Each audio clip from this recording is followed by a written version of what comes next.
Today we're going to be taking this Syncrobit Helium miner and trying to revive it.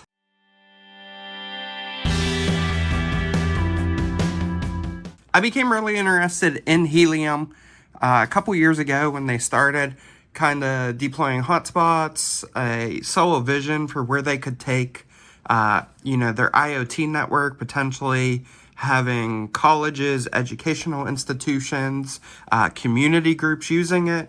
Unfortunately, it hasn't gotten there. However, back then, I wanted to acquire a Helium hotspot.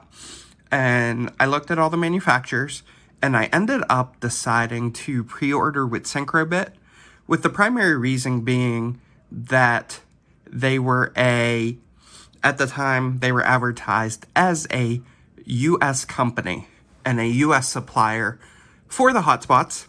And in addition to that, they essentially guaranteed that you could request a refund if you wanted to cancel your order at any time up until the point that your miner had shipped. And this was at a time where it was very difficult to get these miners, who were really hotspots. I don't like to call these things miners per se, and that's because you are providing coverage. You're expanding a network. The sole purpose of this is to expand that network, not necessarily just to, reap the rewards of a token that they're giving you. However, recently Syncrobit has filed bankruptcy. They've gone out of business. One of the drawbacks to how these Helium hotspots work is the manufacturer has to frequently push out firmware updates. If they don't do that, you drop off the network. There's kind of not a standardized process from the Helium Foundation to push out these firmware updates to these hotspots, which is not a great thing. When Helium first started, there were DIY units. You could build your own units. You could buy direct from Helium. With those, you kind of had more control over, especially the DIY units. However, they got rid of that and they switched to their new model. So what we have right now is we have a Syncrobit miner or hotspot that will not work. Right, power's on, fine, but we won't receive any rewards, and it's really not providing coverage to the network due to an outdated firmware that can't be updated, as there's not an updated firmware supplied by Syncrobit, who has gone bankrupt. So this is where Nebra steps in. So I went ahead and ordered this from Nebra. One of the things that they have done is they've actually provided documentation on how you can take the Nebra firmware and apply it to your Syncrobit. And then you'll start getting those ongoing updates that will essentially act as like a Nebra hotspot would. And so because I have one of the first manufacturer runs of the Syncrobit, this one does not have a micro SD card slot. It has the slot, doesn't have the card. It has an eMMC on it, which means we would either need to desolder the eMMC and get an adapter put in the computer, or we could get something like this. You can also get a carrier board for a CM4. So this is essentially a compute module for the Raspberry Pi. So it's not a full Raspberry Pi. It's just a compute module. And because Nebra has gone through this effort of putting out documentation on how to do this and really kind of helping the Syncrobit community, I wanted to support them directly. So I went ahead and I ordered their carrier board, which is essentially this USB adapter. So they call it a Raspberry Pi Compute Module 4 eMMC USB programming stick.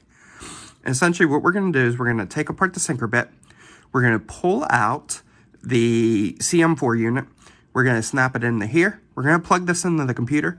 This is going to allow us to reprogram that eMMC without having to desolder anything or do anything complicated. As I mentioned, I did want to support Nebra, which is why I ordered this from them directly. They are based in the UK, so this did cost around $40 to $45 shipped. So just keep that in mind. You may be able to get a regular carrier board cheaper on Amazon. However, I strongly recommend trying to support Nebra if you can. What we're going to do, we're going to go ahead and grab our hotspot. We're going to flip it over. I've already removed the 4 pads. And we're going to go ahead and get these screws out.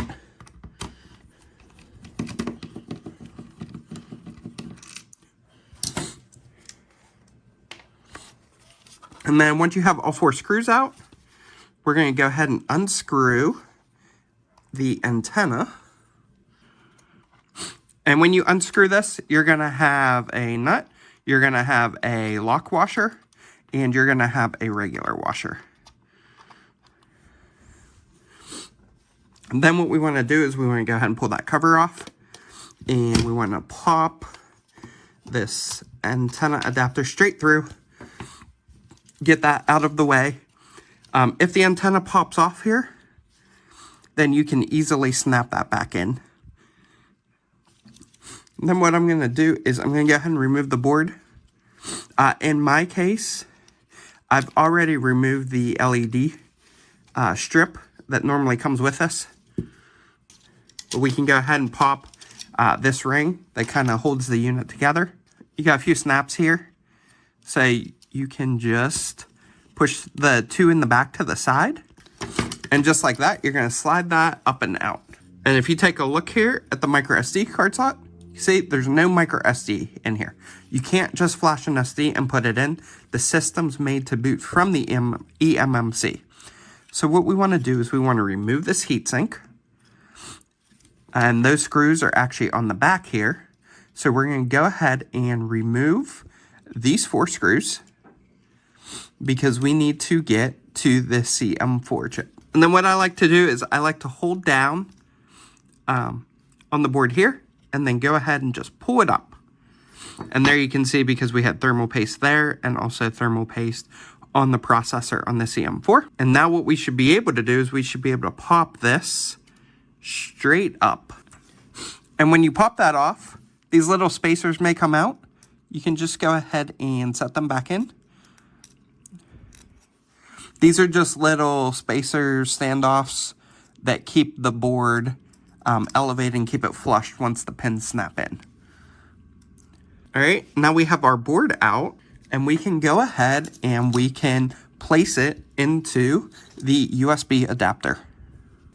You just want to take the back of the board. You want to line up both connectors and just snap it, gently snap it in to the adapter. And there we go. And you don't have to worry about putting the heatsink back on here yet. We're going to be jumping over to the computer, programming this. And for that, we don't need the heatsink on. The CPU is not going to heat up. We're really just going to be overwriting the image that is on the eMMC. So let's go ahead and jump over to the computer. We're back over the computer now, and we're actually on Nebra's GitHub site. Now before we take a look at this, I'm going to go ahead and I'm going to take my USB adapter, plug it into the USB port, and over on their GitHub, if we scroll down, we're going to see that they now have a Helium Syncrobit. We don't want the RKCM3 one. We want to scroll down, or you can just search, and we're looking for a Helium-Syncrobit.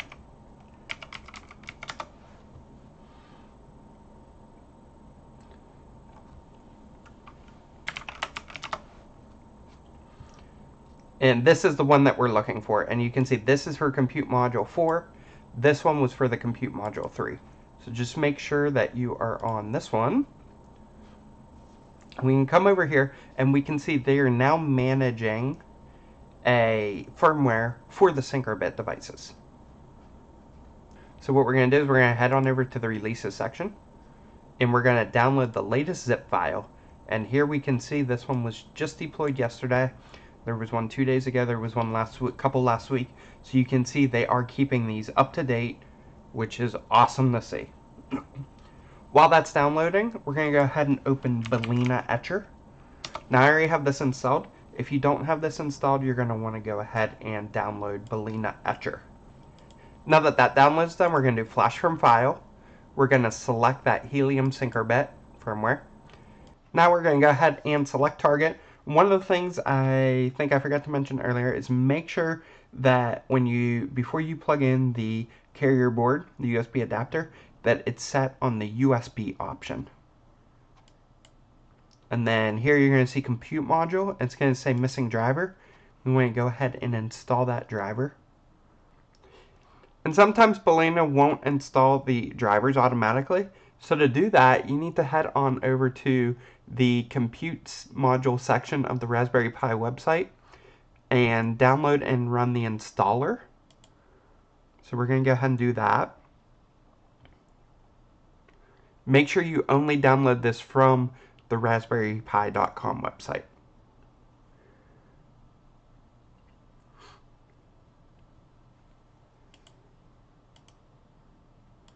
It's going to pop up and we're going to go ahead and install this.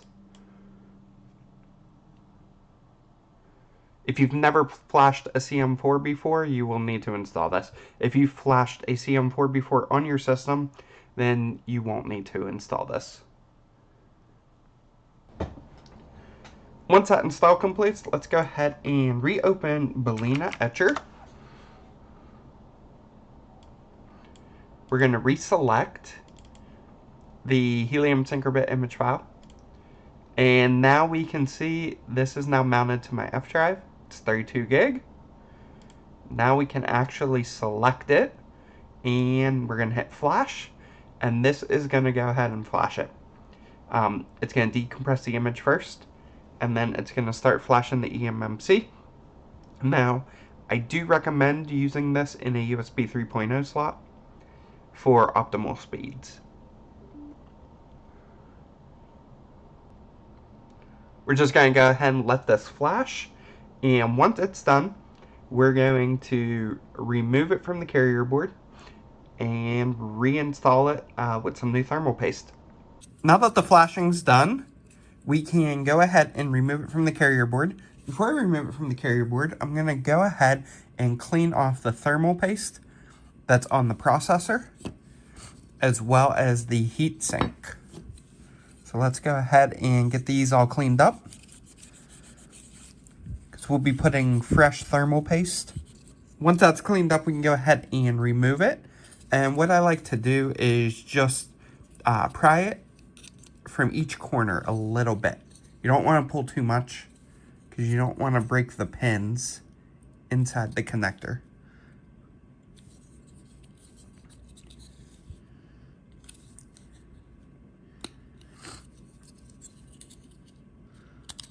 And there we go. That'll pop right out. We're going to go ahead and press this one in and just make sure everything lines up. Let's go ahead and put this washer back in.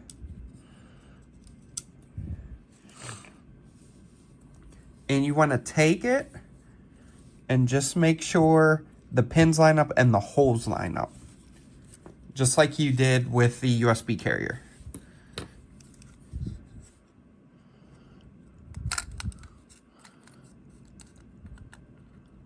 So we'll go ahead and line those up, press down up top and at the bottom.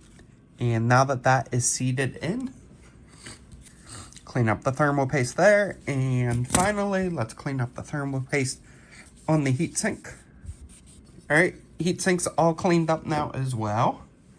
So now what we want to do, normally I use Noctua thermal paste, but I'm actually ran out of that. So I'm just going to use this Corsair XTM50. Once you have the thermal paste on, we're going to go ahead and take the heatsink and make sure we orient it properly, just like so. And we're just going to press and hold it for a second. And we're going to flip it over the board and we're going to put the screws back in. So remember, it's the 4 screws that went into the standoffs. You can go ahead and screw these down and make sure you do this in a cross pattern to evenly distribute the thermal paste. And there we go. That is back together.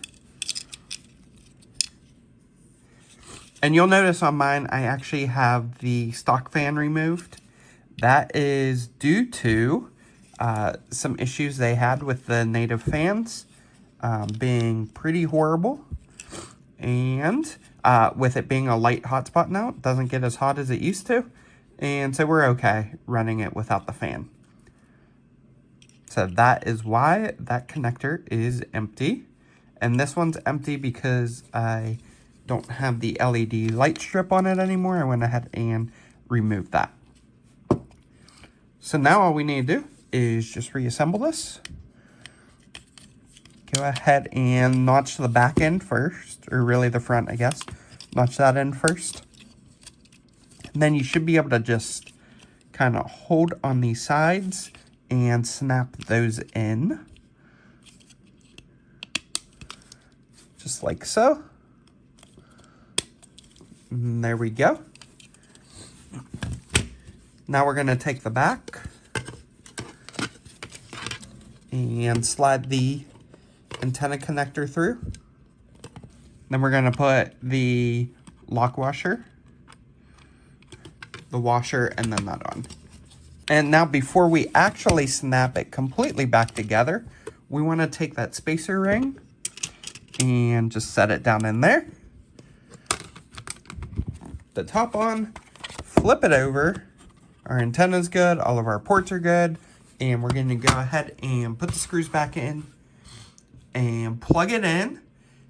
Give it about 30 minutes. Let's make sure it fully updates, and then we will check it on the computer. Back over at the computer, and if we go to the IP address of our Syncrobit device, we can see we're now landing on a Nebra dashboard, which is awesome. So it means that the flash was successful. It is now running, our Syncrobit device is now running the Nebra firmware. So now to go ahead and log in, it tells us the default password is the MAC address of the Ethernet port. So fortunately for me, I have the IP sticky through the MAC address in my router. And so all I need to do is head on over to my router, grab the MAC address. I'm going to go ahead and plug that in and log in. Make sure you enter the MAC address without the colons.